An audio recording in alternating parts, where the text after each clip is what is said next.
자, 이 과정은 민법 문제풀이 과정이죠. 자, 이 문제풀이 과정을 여러분 이제 참조해서 좀 공부를 이렇게 해주시면 좋겠다라는 것입니다.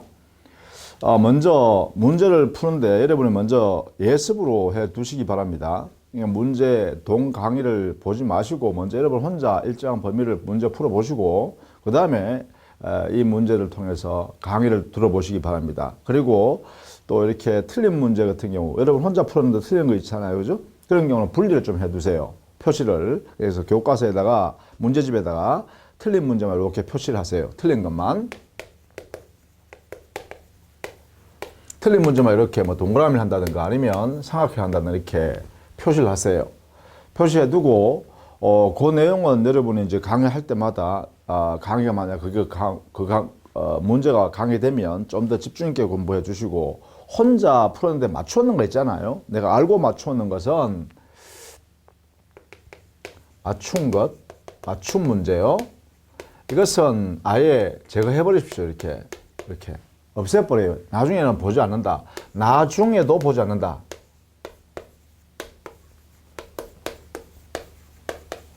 내 혼자 풀어서 맞췄다면 그러면 다시 또 문제 풀 필요는 없습니다.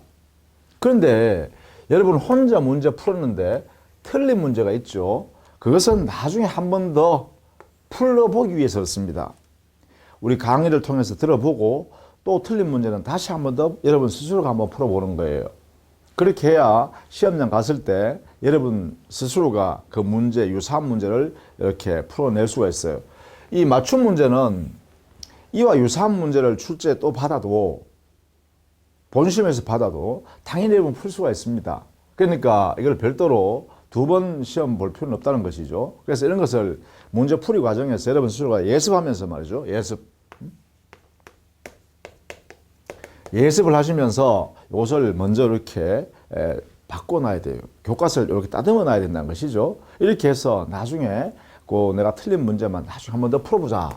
이런 이야기예요. 그 다음에요. 이 틀린 문제를 공부하면서 가지고는 공부하는 방법입니다. 그냥 문제집에 있는 해설만 가지고 여러분 공부하지 말기 바랍니다.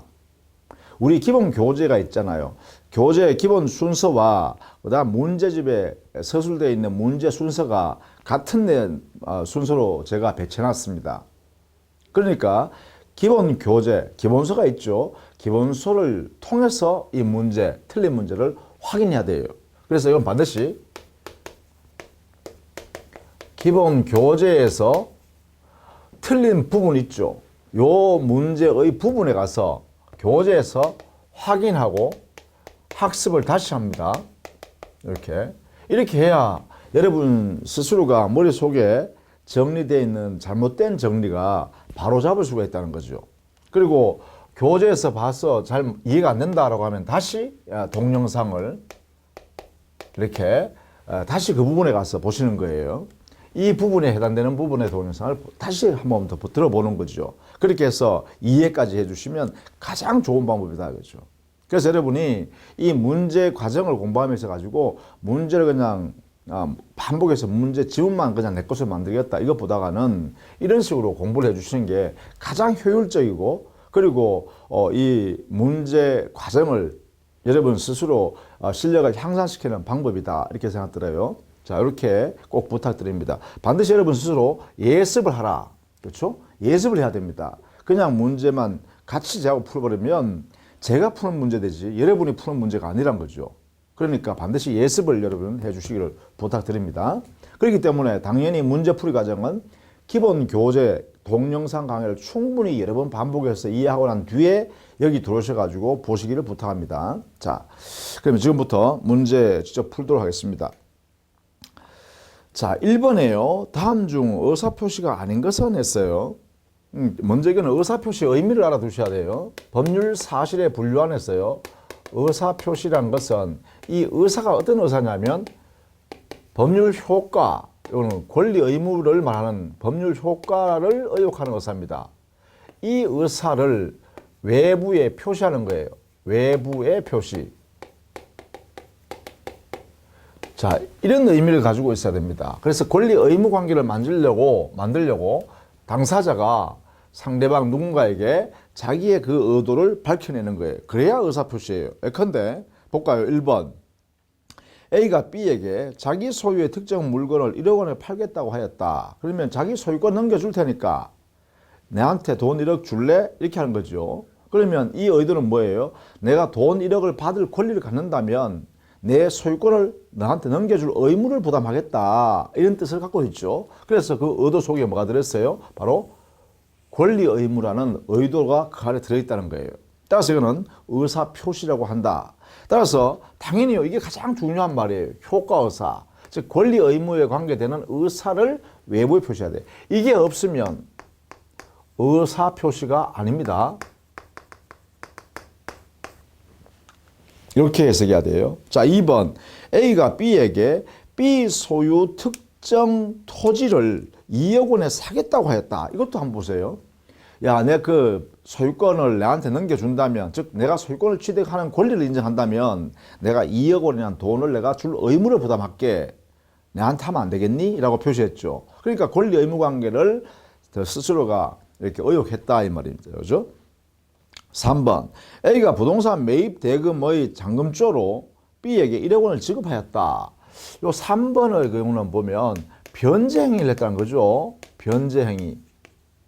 지급했다라는 것은 이미 확정된 채무 내용을, 그렇죠? 채무 내용을 그대로 실행하는 행위죠. 이게 바로 변제행위예요. 그래서 이것은요, 의도, 즉 권리 의무와 관계되는 의도가 없다는 것입니다. 그냥 정해진 의무를 자 여기 있다라고 하는 내놓는 행위라는 거죠. 이걸 말하거나 이걸 우리는 준법률행위로서 성격을 갖는다. 준법률행위. 그래서 이 준법률행위라는 것은 의미가 뭐예요? 사람의 행위는 맞는데, 외부로 나타나는 행위는 맞는데 이 안에는 의사표시가 들어있지 않다 이거죠. 이 안에. 이럴 때 준법률이라고 그러죠. 그러기는 여기가 변제행위 자체는 사람의 행위예요. 사람의 행위인데 그 안에는 의사표시는 들어가 있지 않다. 그러나 채무 내용대로 자 이행할게라는 것은 있죠. 그런 의미에서 이것은 준법률행위로서 의사표시는 아니다 이런 얘기입니다. 어떻게 보면 사실행위에 가깝죠. 정해진 행위를 단순히 하는 행위라는 거죠. 사실행위. 그렇죠? 사실행위적 성격을 갖는다. 이렇게 볼 수 있어요. 자, 이렇게 3번이지. 사실 1번 같은 문제가 어려운 문제죠. 그 다음에 4번 볼까요? A가 B 재산법인에게 자기 소유 특정 부동산을 기증하겠다고 제의하였다. 이것도 뭐예요? 내가 재산을 당신한테 내가 반대 급부 받는 거 없이 내 재산만 당신한테 넘겨주겠습니다. 받으실래요? 이렇게 하는 거 아니에요? 그러니까 내 소유권을 넘겨줄 의무를 내가 부담하겠다는 의사를 표시하는 거죠. 따라서 의사표시입니다. 5번. 채권자인 A가 채무자인 B에게 채무 전액을 면제해 주겠다고 하였다. 이것은 채무 면제, 즉 채권자가 채무 면제하는 행위죠. 이게 뭐예요? 채권을 포기하는 행위란 말이죠. 채무를 면제하니까. 그러니까 채권이 소멸시키겠다는 의도가 들어있는 거죠. 당신의 의무를 없애주고 내 권리를 소멸하겠다는 의도가 들어있으니까 권리 의무에 관한 내용이 들어있다고 볼 수 있다. 그죠? 따라서 5번도 역시 의사표시다. 이게 되겠죠. 자, 그 다음에 2번에요. 2번은 하나의 법률 체계를 설명하고 있습니다. 갑과 을이 갑 소유 토지를 1억 원에 매매하기로 한 계약을 체결한 경우에 자, 갑과 을 사이에 매매 계약이 생겼죠. 이 매매 계약은 의사표시가 두 개가 있어요. 청약과 승낙. 그래서 이것은 법률행위죠. 법률행위는 법률 요건에 해당됩니다. 이렇게. 그러면 이 의사표시 한 개 한 개는 이것은 법률 사실이죠. 법률 사실. 의사표시는 법률 요건을 만드는 요소로서 법률 사실입니다. 그래서 사실이 모여서 법률 요건을 형성하는 것이죠. 그 다음에 그게 소유권 이전 의무와 대금 지급 의무. 자, 이 매매 계약에서 의무나 반대로 말하면 권리가 되겠죠. 자, 소유권 지급, 소유권 이전할 의무. 상대방은 소유권 이전 청구할 수 있는 권리.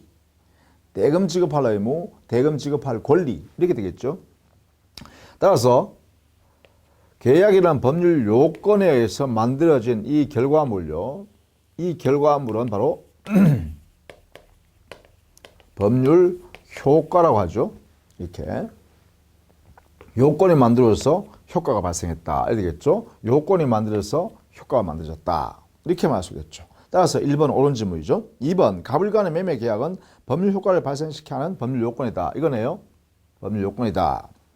그 다음 3번에 갑의 청약의 의사표시와 을의 승낙의 의사표시는 법률 행위가 아니라 의사표시로서 법률 사실이죠. 자, 법률 행위여야 법률 요건이 될 수 있어요. 그죠? 그리고 법률 요건이지 법률 사실은 절대로 아니죠. 그죠? 자, 법률 사실은 바로 의사표시가 바로 여기에 해당하는 법률 사실이 돼요. 자, 이렇게 연결해야 됩니다. 그래서 3번이 틀렸다. 4번 갑이 을에 대하여 잔금을 속히 지급하라고 청구하는 것은 이걸 뭐라 하냐? 최고라 그죠?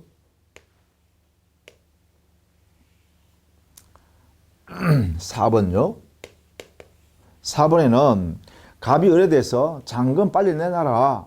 왜? 잔금 지급할 때가 됐는데 왜 안 주니? 이렇게 하는 것은 채무 이행을 하라고 최고하는 행위예요. 최고. 이 최고 행위는 의사의 통지로서 준 법률 행위가 되죠. 자, 이렇게 정리를 해 두십니다. 물론 최고 외에도 거절 행위도 마찬가지입니다. 거절하는 행위도 똑같이요. 의사의 통지로서 준 법률 행위에 해당된다. 따라서 법률 행위가 아니죠. 여기에요. 준 법률 행위라고 해야 됩니다. 이 준 법률 행위를 우리는 다른 말로는 법률적 행위라고도 합니다. 법률적 행위. 5번 갑이 을에 대하여 가지는 대금 채권을 병에게 양도하고 이를 을에게 통지하는 것은 법률 사실이다 했는데, 자 5번에요. 통지하는 행위요. 통지. 자, 채권 양도를 통지했다라고 채권 양도를 했다라고 통지하는 요 행위요. 요 행위는 사실을 알리는 행위잖아. 그죠? 그래, 사실을 알리는 행위. 사실의 통지 행위가 되고, 이 사실의 통지는 다른 말로는요, 관념의 통지라고 해요. 이렇게. 이것은 준 법률행위의 한 모습입니다. 준 법률행위의 한 모습이에요. 이렇게. 자, 이것도 여러분 알아두셔야죠. 자, 최고나 거절이나 통지 행위는 모두 준 법률 행위로서 법률적 행위에 해당된다. 이런 이야기예요. 이렇게요. 요 내용은 꼭 알아두셔야 됩니다. 4번, 5번. 자, 그 다음에 권리의 승계의 모습으로서요. 3번을 볼까요? 3번. 자, 1번 신축 건물의 소유권 취득, 시효 취득, 선유 취득 첨부는 원시 취득이다. 1번 원시 취득의 모습입니다. 최초로 취득하는 거죠. 최초로 취득하는 것을 인정하는 제도들은 전부 다 원시 취득이에요. 따라서 전자의 소유권, 전자의 재산권이 있어야 되는 것을 전제하지 않는다라는 것이죠. 이게 원시 취득입니다. 건물의 신축도 되겠죠. 이게 바로 대표적인 거다. 2번 전세권, 저당권 등 제한물권을 설정한 것은 권리의 설정적 승계취득이다. 자, 승계취득의 모습에는요. 승계취득 여기에는 이전해 오는 모습과 설정하는 모습이 있어요. 이 설정하는 모습이 대표적인 게 뭐냐? 바로 제한물권의 취득입니다. 제한물권을 설정하는 거죠.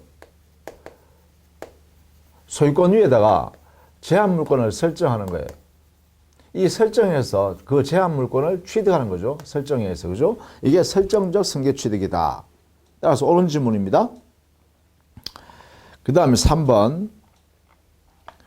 주체의 변경은 권리 이전적 승계와 같은 개념이다. 자, 여기에요. 이전 있죠. 승계, 이전적 승계 취득에는 특정 이전적 승계 취득과 포괄 이전적 승계 취득이 있는데, 만약에요, 갑이 을에게 소유권을 넘겨줬다라고 하면, 이때는요, 권리가 권리 안에서요. 주체가 갑에서 을로 변경되는 거잖아요.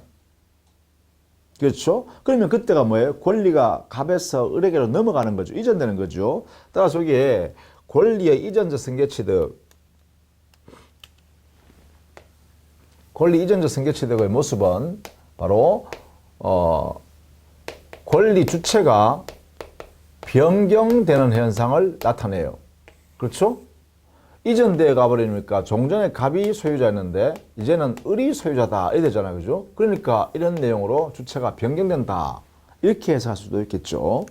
자, 그 다음에 4번 상속의 경우 피상속인은 개개의 재산이 상속인에게 특정 승계되는 것이 아니라 요게 상속은 포괄 승계의 대표적인 현상이죠. 포괄 이전적 승계 취득의 가장 대표적인 모습이 바로 뭐가 되나요? 포괄 승계 취득. 이게 바로 상속, 그죠? 상속에서 재산권을 취득하는 겁니다.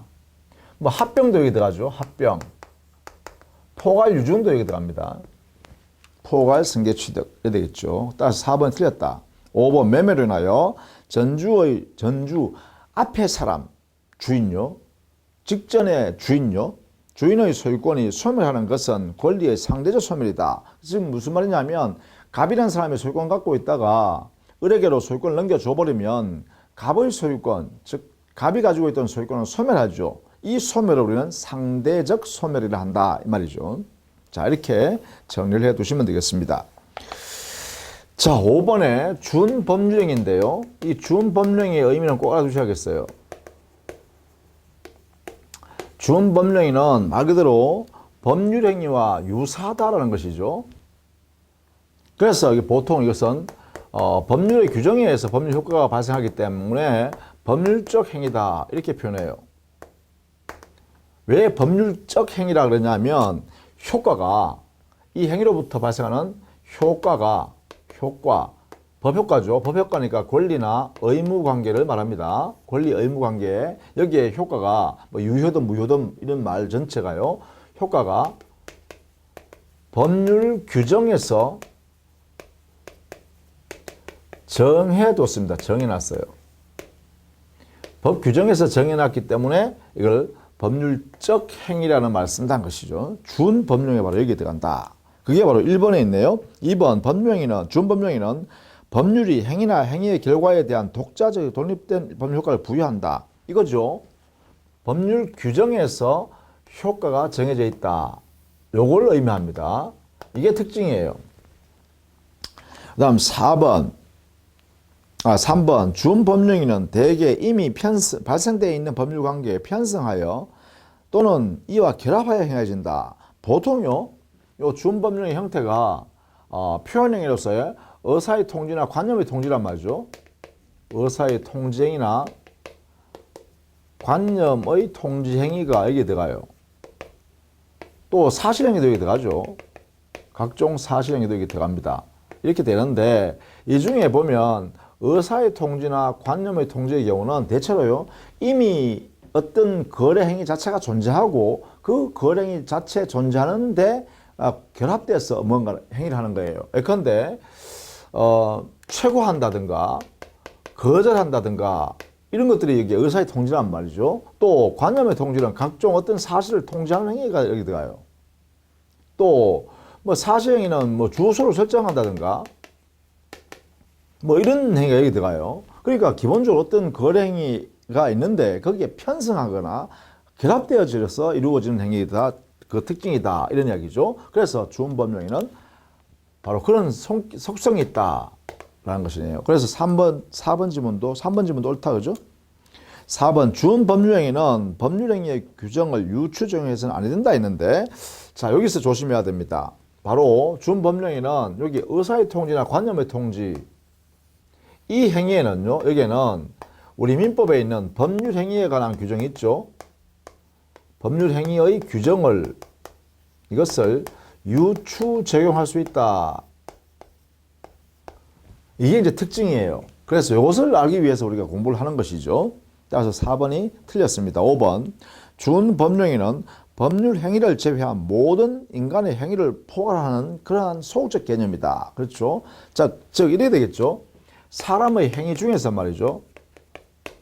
사람의 의식작용인 행위 중에서 이 중에서 만약에 법률 행위를 딱 빼내면 이걸 제외해버리면 전부 다 이 행위를 뭐라 하냐 준법률 행위라고 한다. 이렇게 표현한다는 거죠. 이렇게요. 그러면 모든 행위 중에서 법률 행위를 뺀 나머지 이렇게 하는 것을 뭐라 하냐 이걸 소극적으로 개념을 규정한다. 이렇게 표현해요. 이렇게 해석하는 방법을 법률 행위를 제외한 모든 행위 그것을 준법률 행위 한다. 이렇게 하면 이걸 소극적으로 개념을 규정했다. 이렇게 표현한다. 자, 그러면 그 밑에 있는 5번이나 6번이나 7번이나 이런 것은 여러분 좀 공부를 해 두시고요. 그 다음에 8번도 마찬가지죠. 관념의 통제에 속하지 않는 것은 했는데 어떤 사실이 존재하는 것을 내가 알고 있다는 것을 알리는 거예요. 그러니까 사실의 인식을 상대방에게 알려주는 것이죠. 그런 내용으로 정리하시면 돼요. 그래서 3번에 변제 수령. 변제 수령은 이것은 어떤 사실을 내가 알리는 행위가 아니죠. 내가 알고 있다고 그죠? 그래서 3번은 아니다. 이렇게 보셔야겠죠. 이런 식으로 정리를 좀 해 두시면 되겠습니다. 자, 여기까지가 법률 사실의 분류라고 생각하시면 되겠죠. 자, 그 다음에 7번에요. 법률 7페이지에요. 법률행위의 일반 그리고 효력요건, 법률행위의 효력요건을 이제 정리하도록 할게요. 자, 거기에 1번 보시면 법률행위가 난 다음 설명 중 옳지 않은 것은 했죠.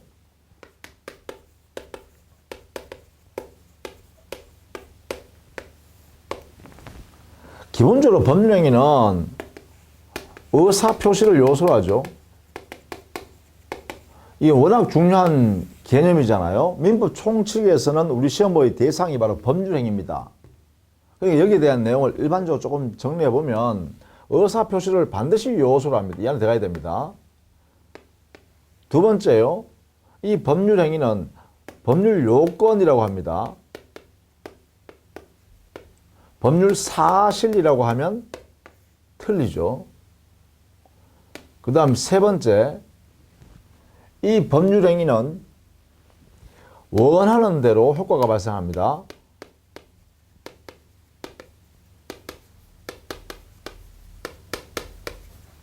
그래서 네 번째, 사적 자치의 실현 수단입니다. 그래서 보통 이것을 우리는 법률행위 자유의 원칙이다 이렇게 하죠.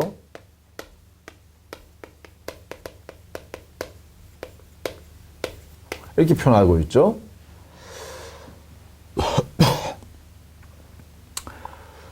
자, 이런 것이 가장 기본적인 내용이에요. 이게 법률행위. 자, 법률행위가 되려고 하면 일단 어떻든 간에 의사표시가 반드시 그 행위 안에 들어가 있어야 됩니다. 만약에 의사표시가 없는 법률행위가 인정될 수 있다 하면 틀리는 말이에요. 그 다음 두 번째, 의사표시를 요소로 하기 때문에 이 의사표시가 이게 법률사실이에요. 따라서 법률사실이 들어있는 행위니까 법률요건이다 이렇게 해야 돼요. 그 다음에 법률행위인 법률요건을 갖추면 원하는 대로 효과가 발생합니다. 원하는 대로. 그 다음에 이 법률행위는 사적 자치를 수행하는 수단이죠. 그렇기 때문에 원하는 대로 당사자가 마음대로 만들 수 있으니까 그래서 자유가 원칙이다. 이렇게 되겠죠. 이게 가장 기본적인 모습입니다. 이게요. 자, 그 다음에요. 이제 그러면 내용을 한번 살펴보죠. 1번. 사적 자치의 원칙이 지배하는 사법 관계에서 가장 중요한 법률 요건은 법률행위이다. 바로 이렇게 가장 핵심이죠. 법률 요건 중에 당사자 원하는 대로 이루어질 수 있는 것이기 때문에 자유 영역이니까 사적 자치 실현하는 수단의 가장 중요한 요소죠. 가장 중요한 것입니다. 그래서 옳은 지문. 2번. 법률행위는 의사표시를 요소로 하나 의사표시 자체가 법률행위인 것은 아니죠. 그렇죠. 이건 요소 역할을 하는 거지 법률행위 자체는 아니죠. 3번. 행위자가 원한 대로 법률 효과가 발생하므로 법률적 행위라고도 한다. 아니에요. 법률행위와 법률적 행위는 전혀 개념이 다른 것이다. 그죠? 여기에 법률적 행위는 뭐라 했어요? 이것은 바로 준법률행위를 말한다. 이렇게 했어요. 이렇게요. 그러니까 전혀 개념이 다릅니다. 따라서 3번 틀렸죠. 4번 상대방에게 도달을 요하지 않는 단독행위로는 이게 뭐예요? 이게 바로 여기 4번이에요. 이걸 우리는 상대방 없는 단독행위라고 그래요. 상대방에게 수행하지 않아도, 즉 상대방에게 도달하지 않아도 효력이 발생한다라는 것을 상대방 없는 단독행위라고 합니다. 따라서 여기는 유언, 재단법 및 설립행위, 소유권 포기 같은 것이 있네요. 5번 계약은 반대 방향의 두 개의 의사표시 합체에 의해서 성립하는데 청약과 승낙을 우리는 보통 사실이라고 그러죠. 법률 사실, 그죠? 계약의 모습은, 계약은 다른 말로는요 쌍방행위라고도 하고, 그 의사표시가요 서로 교환적 의사표시다. 교환적 또는 대향적 의사표시다. 이렇게 표현합니다. 자, 이렇게 정리해 두시면 되겠죠. 자, 그 다음에 3번 문제 한번 볼까요? 다음 설명 중 옳지 않은 것은 그랬네요. 3번. 1번 법률 효과를 발생케 하는 원인을 법률 요건이라고 그래요. 개념 공부입니다. 이러한 법률 요건을 구성하는 개개의 사실을 법률 사실이라고 그러죠. 1번 이렇습니다. 법률 사실이 모여서 법률 요건을 형성하고 요건이 갖추어지면 효과가 생깁니다. 이렇게 되겠죠. 법률 사실이 모여서 법률 요건을 만들어요. 법률 요건을 만들면 법률 효과가 발생합니다. 2번 법률 행위는 하나 이상의 의사표시를 요소로 하는데 이거죠. 의사표시 요소이다. 따라서 법률 행위는 의사표시 내용에 따라 행위자가 원하는 대로 효과가 발생한다는 점에서 다른 법률 요건과 구별된다. 이거죠. 법률 행위는 원하는 대로 효과가 발생한다. 그렇죠. 자, 여기에 의사표시를 요소로 하고 원하는 대로 발생하는 법률 요건이다. 3번 소비대체로부터 발생한 채무 이행을 청구하거나 이러한 청구에 응하여 변제하는 것은 법률 행위가 아니다. 자, 여기에 3번에요. 청구하는 행위를 우리는 최고라고 그러죠. 최고 행위라고 그러고, 그 다음에 채무 내용들을 이행하는 것을 변제행위라고 그래요. 이러한 것은 모두 준법률 행위에 속한다. 자, 이거 따라 두십시다. 준법률 행위에 속한다. 그래서 3번도 옳은 질문이네요. 4번 준법률행위는 의사표시를 요소로 하지 않는다는 점에서 법률행위와 구별되지만 법률행위에 관한 민법의 규정은 준법률행위에도 유추 적용된다. 옳은 질문이죠. 그 다음 5번 법률행위는 당사자 목적 의사표시를 요소로 하므로 이 중 어느 하나라도 결하게 되면 법률행위는 무효임을 면치 못한다 했는데 5번 당사자가 존재하고 목적이 존재하고 의사표시가 존재하다는 사실은 이것은 법률행위의 성립 요건입니다. 그것도 법률행위의 일반적 성립 요건이에요. 일반적 성립 요건. 그렇다면요, 이래 되겠죠. 이 중에 어느 하나에 흠결이 있다. 없다 이 말이죠. 없으면 성립이 안 되겠죠. 성립이 안 된다는 말은 부존재한다는 의미와 같습니다. 그죠? 즉 법률행위 자체가 존재하지 않는다는 뜻입니다. 그러면 존재하지 않는다면 무효라는 개념과 다르죠. 부존재를 의미하는 것이고 무효는 아니다 이 말이에요. 무효라는 것은 일단 법률행위가 성립되어 있다는 것이죠. 성립하는 것을 전제로 해서 유효냐 무효냐 취소냐의 문제가 생기는 거예요.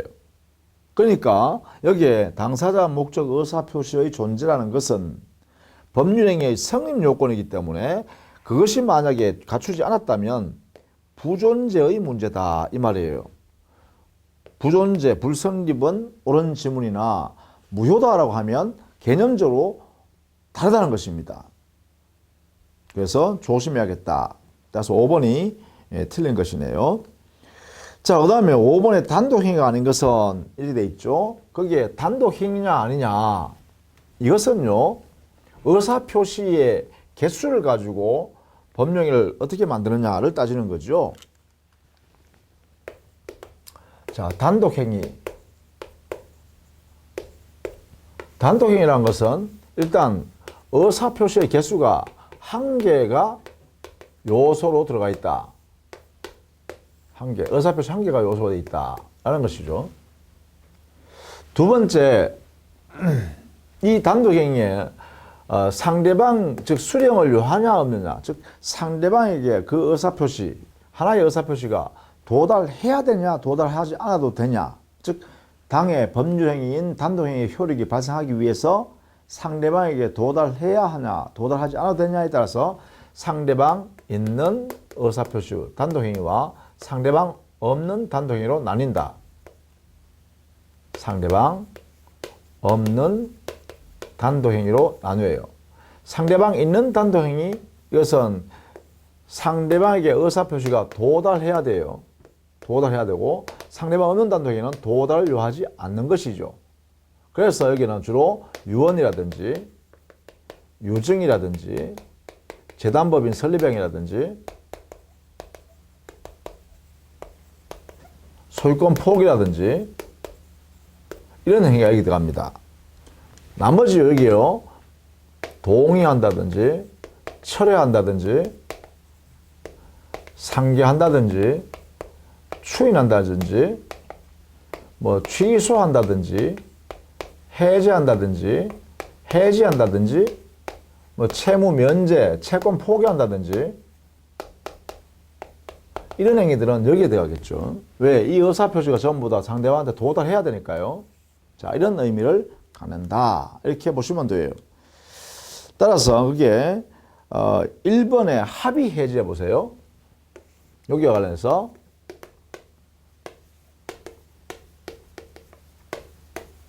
이 합의 해제는 여기에 있는 요 해제권 행사 해지구나. 요 해제, 요거는요 해제권 행사하는 것, 해지권 행사하는 거거든요. 요것은 형성권 행사하는 거예요. 형성권 행사. 형성권 행사는 일방적으로 의사표시 하나 하면 되죠. 의사표시 한 개가 하면 이루어지면 돼요. 그죠? 근데 이 합의 해제라는 의미는 뭐냐면 그런 의미가 아니라 당사자 합의에 의해서 해제 효과를 만들어낸다는 거예요. 그래서 이거는 해제의 효과를 계약을 통해서 이루어냈죠. 합의는 바로 계약을 의미합니다. 계약, 청약과 승낙 이걸 말합니다. 그래서 계약에 의해서 해제 효과가 발생했다 이런 뜻이에요. 그래서 합의 해제는 다른 말로 하면 해제 계약이에요. 그래서 형태는 계약이에요. 그건 여기에 말하는 해제, 해지 같은 것은 뭐예요?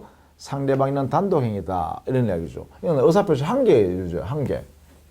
근데 이건 어떻게 돼요? 청약과 승낙이 합쳐짐으로써 효력이 발생하는 거다. 이렇게 해석할 수 있겠죠? 자, 이렇게 정리를 좀 해두시고 그 다음에 6번에 다음 설명 중 옳지 않은 것은 했죠. 거기에는 단독행위는 법에 정한 바가 없으면 인정되지 않으나 계약은 자유이다 했죠. 이게 틀렸어요. 이게 옳은 말이에요. 단독행위의 성격이 가장 중요한 게 바로 단독행위는 법정주의란 거예요. 법정주의. 기본적으로요. 단독행위라는 법령에는 특색이요. 특색이. 계약은 자유가 원칙인데 단독행위는 법에 정해져 있을 때만 허용된다는 거예요. 법에 정해져 있을 때만. 따라서 1번 지문을 꼭 알아두셔야겠습니다. 2번 단독행위의 특성은 바로 조건이나 기한 안에 지나지 않는 법률행위예요. 그래서 붙이면 안 된다는 게 원칙이에요. 그러나 계약은 자유롭게 당사자가 붙여도 되죠. 그 다음에 3번에 적법하지 아니한 행위로부터는 아무런 법률효과가 발생하지 않는다 했는데 위법한 행위일 때는 손해배상 책임관계가 발생해요. 상대방한테 손해배상 채권이 발생할 수 있다는 거죠. 그런 면에서 아무런 법효과가 발생하지 않는다가 아니죠. 권리 의무가 발생할 수도 있습니다. 4번 대리권 수여나 소유권 포기는 비출연행위입니다. 즉 여기에 비출현행위라는 의미는 이 행위로부터 재산의 증감 현상이 생기지 않는 현상이에요.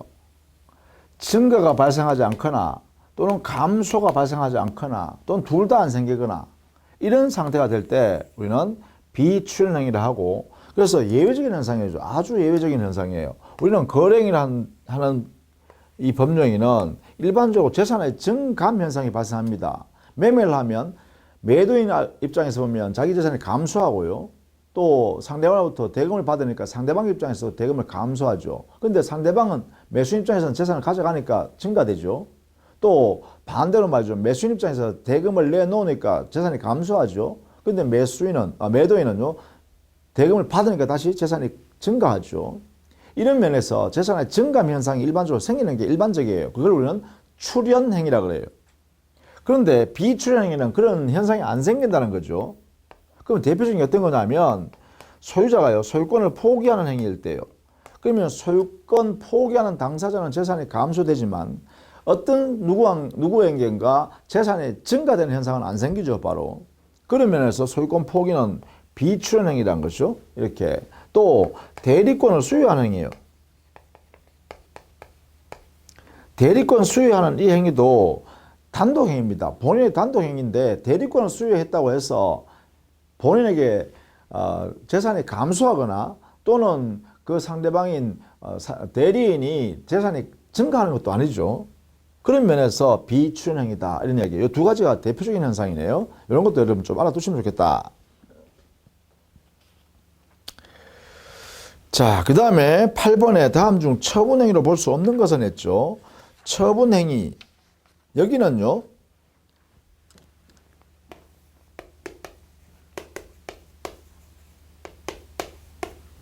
이 행위로부터 종국적 권리 변동이 일어나야 됩니다. 권리가 변동돼야 돼요. 종국적 변동이에요. 그래서 보통 여기는 물권행위나 기타 재산권을 종국적으로 변동시켜버리는 준물권행위가 여기에 들어갑니다. 그래서 뭐 소유권 양도한다든가 기타 제한물권을 설정한다든가 취득한다든가 이런 것들이 이게 다 얘기죠. 또 준물권행위는 재산권 자체가요, 물권 이외의 재산권이 종국적으로 움직이면 돼요. 예컨대 채권 양도한다든가, 여기에 채권 양도행위, 또 특허권을 양도한다든가 뭐 저작권을 양도한다든가 그런 것 등의 무채재산권 양도행위가 다 여기 들어가죠. 이렇게 이런 것들이 처분행위예요. 여기는 이 행의 부담을 남기지 않는다는 것이 특징이죠. 이 행위로부터 이 행의 부담이 남지 않는다. 이게 가장 큰 특징이다. 이렇게 보시면 되죠. 그 다음에 처분행위는 처분행위 당시에 처분권이 있는 자의 행위여야 유효가 되고 없는 자가 한 행위는 무효가 되죠. 자, 그런 내용을 이해해 두시고 여기에 8번에 처분행위로 볼 수 없는 것은 했죠. 부동산 매매계약이나 임대차 계약은 채권행위입니다. 의무부담행위죠. 채권 채무관계를 만들어내는 행위예요. 그죠? 자, 9번 다음 중 준물권행위가 아닌 것은 거기에 증여는요, 이것은 증여계약을 의미하고 증여계약은 채권 계약이라 그러죠. 그래서 의무 부담 행위에 불과하다. 이렇게 되죠. 자, 그 다음에 뭐 12번 같은 것도 연결 한번 해 보시면 좋겠죠. 1번 상대방 있는 단독행위에서는요, 단독행위는 동의는 단독행위인데 거절은 준법률행위로서 의사의 통지에 불과하죠. 그 다음에 2번에 계약인데요. 계약에는 상계는 단독행위죠. 그 다음에 3번에 의사의 통지에서는 추인은 단독행위로서의 법률행위 의사 표시입니다. 그 다음에 4번이 바로 대리권 수여. 이거는 단독행위죠. 본인의 단독행위예요. 그래서 5번 사실행위, 선점, 습득, 가공 이런 것은 전부 다 그래요. 사실행위, 그죠? 사실행위. 자, 그렇게 정리를 해 두시기 바랍니다. 자, 그 다음 14번 문제 한번 보시죠. 법률행위 목적. 법률행위 목적은 당사자가 법률행위를 통해서 실현하려는 의도입니다. 따라서 당사자 의도 또는 목적, 내용 다 같은 말이죠. 그런데 목적물은 달라요. 법률행위의 목적물은 물건을 말하기 때문에 만약에 아파트 매매 계약을 했다라고 하면 목적, 아파트 매매 계약의 목적은 소유권 이전입니다. 그런데 아파트 매매 계약에서는 아파트 자체가 목적물이 되겠죠. 그래서 그 개념이 달리하고요. 그 목적은 확정 가능 적법 사회적 타당성이 있어야 유효하게 되죠. 그 내용을 여기에 일괄해서 정리해 두었습니다. 자, 14번. 옳지 않은 것은 1번 법령의 선입 당시에 그 목적을 확정할 수 없다고 하더라도 장차 확정할 표준이 마련되어 있으면 유효하다. 그렇죠. 이행기까지 확정할 수 있으면 돼요. 여기 확정되어야 하는 것이 아니기 때문에 그렇죠. 옳은 이야기다. 2번 법령의 목적이 물리적 과학적으로는 가능할지라도 사회 통념상 불가능하다면 이것은 불능으로 취급합니다. 그래서 사회 통념을 가지고 기준을 삼는다 이 말이죠. 3번 원시적으로 불가능한 것을 목적으로 하는 법령에는 무효이다. 이걸 원시적 불능이라고 하죠. 원시적 불능의 효과는 무효이고 계약 체결상의 과실 책임이 발생할 수가 있죠. 4번 무허가 숙박업소의 숙박행위는 이것은요 단속법규 위반이죠. 단속법규 위반이기 때문에 이걸 위반한 당사자는 처벌합니다. 단속을 하고 다만 그 숙박계약 자체는 유효한 법령이죠. 그래서 4번입니다. 그래서 강행법규 중에서 말입니다. 단속법규에 해당되는 경우에는 당해 거래행위 자체가 무효가 되는 것이 아니라 위반한 당사자는 처벌의 대상이 되지만 공법적 제재는 대상이 되지만 그 거래행위나 사적 자치, 즉 사적 행위는 거래행위 자체는 유효하다 이 말입니다. 그래서 이것을 조심해야 되겠어요. 그죠? 그래서 거기에 14번에 4번을 통해서 여러분은 꼭 알아둬야 될 게 하나 있다. 그죠? 4번. 뭐냐면 단속법규 이것을 위반한 행위요. 반한 행위. 이것은요. 단속법규 이건 강행법규의 하나의 내용입니다. 강행법규 중의 일부입니다. 자, 이때는요. 첫 번째 행위 당사자는 처벌한다. 그죠?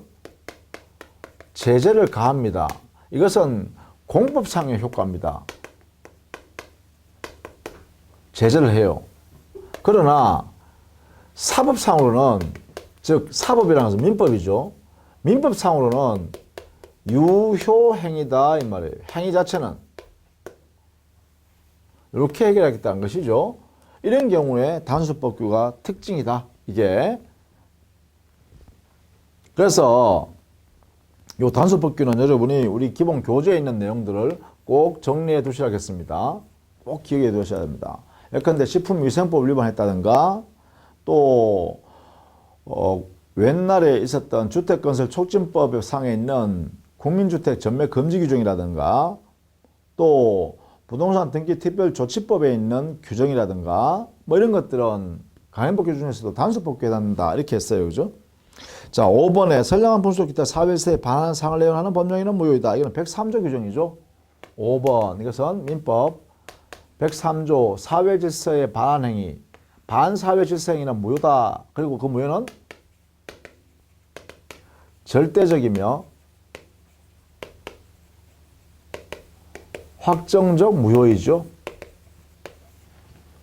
이 무효는 절대적이며 확정적 무효다. 이게 되겠죠. 자, 15번은 바로 부동산 등기 특별조치법. 이게 단속법규라고 했죠. 그래서 기업과 니은은 단속법규에 있는 내용입니다. 그래서 이것은 제재는 가하지만 공법적 제재, 처벌은 합니다. 다만 그 행위 자체는 거래행위는 사적 거래로서 유효하다. 이렇게 해석한다는 거죠. 자, 그런 내용으로 목적에 관한 내용들을 정리해 놨으니까 봐두시고요. 16번에 불능에 관한 이야기예요.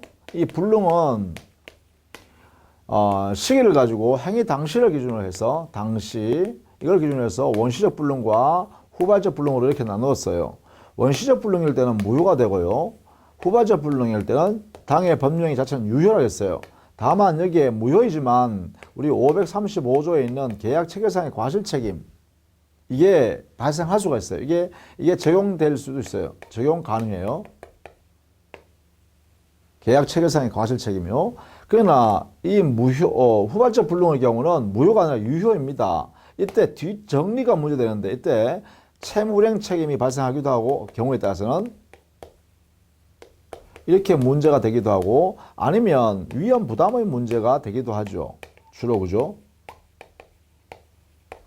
예컨대 채무자가 귀책 사유가 있을 때는 채무 불이행의 문제로 다루고요. 채무자에게 책임 없는 사유일 때는 위험 부담의 문제로 이렇게 다루죠. 이렇게 해결하고 있습니다. 그래서 16번에는 그 옳지 않은 것은 2번에요. 계약의 원시적 불능과 후발적 불능은 이행기를 기준으로 하는 게 아니라 어느 때를 기준으로 한다? 그래요. 행위 당시요. 법률 행위 당시.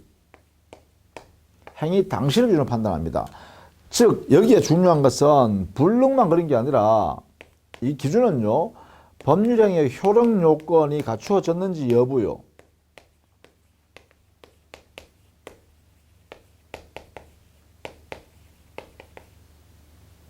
이거 판단식입니다. 판단.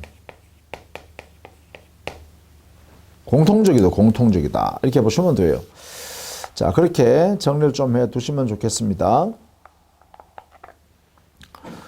자, 그 다음에 18번에 틀린 것은 후발적 불능이 있으면 법령의 자체는 무효로 되지 않으나 채무불이행 또는 위험부담 문제가 발생한다. 그렇죠? 바로 이걸 이야기하죠. 후발적 불능. 그 다음에 2번에 법령이 일부 불능은 원칙적으로 법령이 전부를 무효한다. 이것은 뭐냐면 법령의 원시적 전부 불능, 일부 불능을 한번 생각해 보시면 되죠. 원시적 일부 불능이면 그 무효 부분이 일부분이 무효잖아요. 자, 그런데 여기는 여기에 이걸 알아두셔야 되죠. 우리 민법에 137조에 일부 무효의 법리가 있습니다. 일부 무효의 법리는 원칙은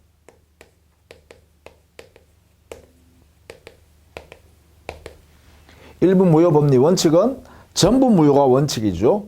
그래서 원칙적으로 아무 말이 없으면 전부 무효 취급해야 돼요. 원시적 일부 불능이 있으면 일부가 무효일 것이고 일부 무효는 어떻게 해요? 바로 137조 일부 무효의 법리가 적용되겠죠. 이렇게 적용되니까 일부분이 무효니까 전부 무효가 원칙이다. 뭐 이런 내용을 지금 설명하고 있죠. 따라서 옳은 지문이다. 이렇게 볼 수 있겠네. 그죠? 자, 3번의 법령의 목적은 법령의 성립 당시에 반드시 확정되어 있어야 하는 것이 아니라 확정할 수 있으면 돼요. 이게요. 확정할 수 있으면 돼요. 행위 당시에. 그래서 틀린 질문이네요. 4번 법령 중에 선량한 보실 때 사회 질서에 관한 규정. 이걸 뭐라고 하냐? 가행법규라고 그래요. 이 가행법규는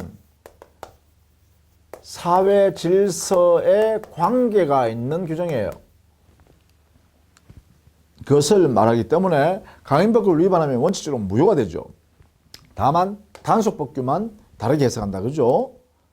자, 그래서 4번도 원칙이다. 옳은 말이네요. 5번 민법상의 권리 능력, 행위 능력에 관한 규정은 가행 규정이다. 그렇습니다. 의사 능력에 관한 규정은 없죠. 의사 능력에 관한 규정은 없지만 권리 능력이나 행위 능력에 관한 규정은 우리 민법상의 가행 규정이에요. 당사자 약정에 의해서 다르게 정할 수가 없다. 이렇게 되겠죠. 자, 목적에 관한 내용들을 한번 여러분 살펴보시고 그 다음에 21번 문제 가보시죠. 거기 가면 다음 중 효력 규정이 아닌 것은 했죠. 여기는 이 규정에 관한 내용입니다. 규정.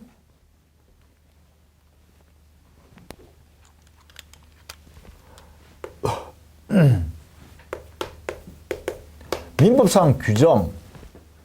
민법상 규정을 크게 어떻게 나누냐면 강행법규와 임의법규를 이렇게 나눌 수 있고 강행법규를 다시 효력규정과 단속규정, 단순한 단속규정 이렇게 나누었죠.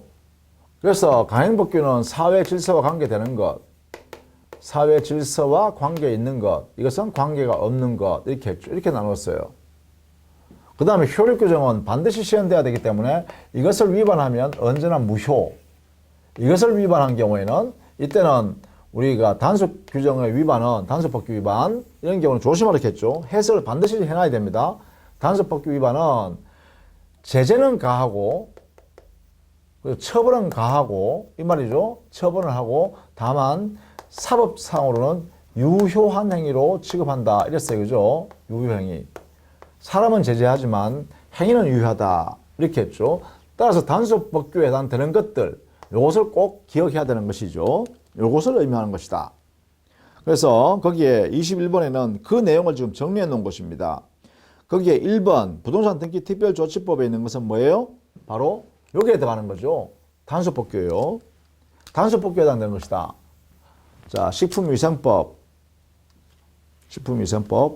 의료법 위반, 의료법, 의사가 아닌데 치료해주고 돈을 받았어요. 그러면 의료법 위반해서 처벌을 하죠. 그러나 치료 행위에 대해서요. 돈 받은 거 돌려달라 할 수 없죠. 그런 이야기입니다.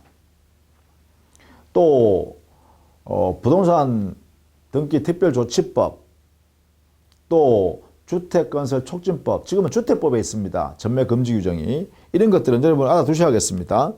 그래서 나머지 2번, 3번, 4번, 5번은 전부 다 강행법규예요.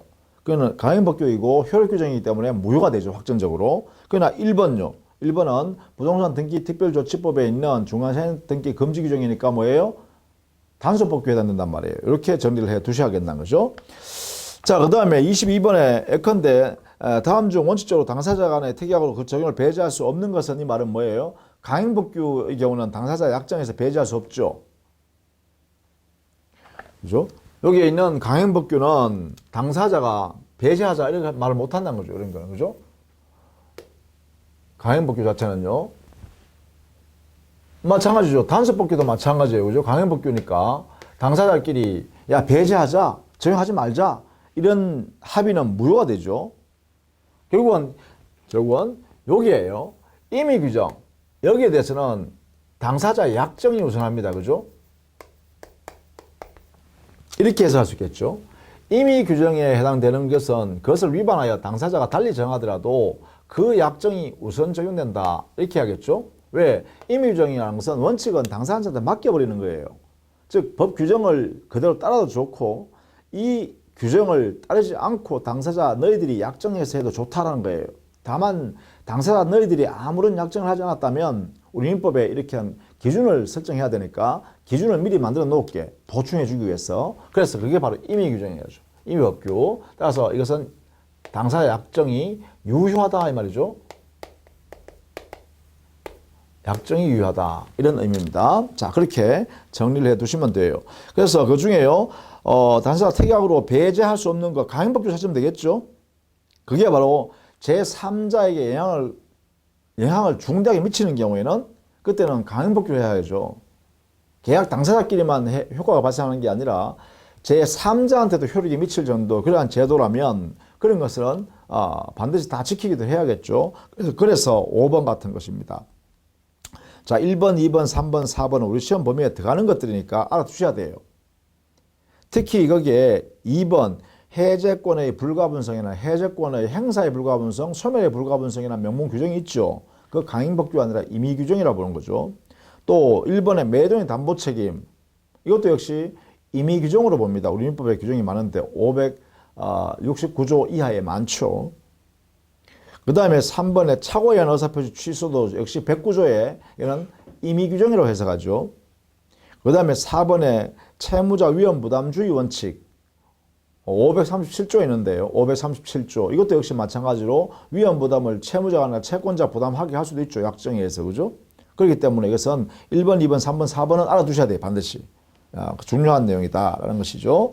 자, 이렇게 했어요. 일단 첫 시간에는 여러분이 문제 풀이 과정에 어떻게 하는 것이 좋은가를 소개했습니다. 꼭 여러분이 그렇게 해주시기 바라고 다음 시간부터 또 문제 풀이를 집중적으로 하도록 하겠습니다. 자, 수고 많으셨습니다.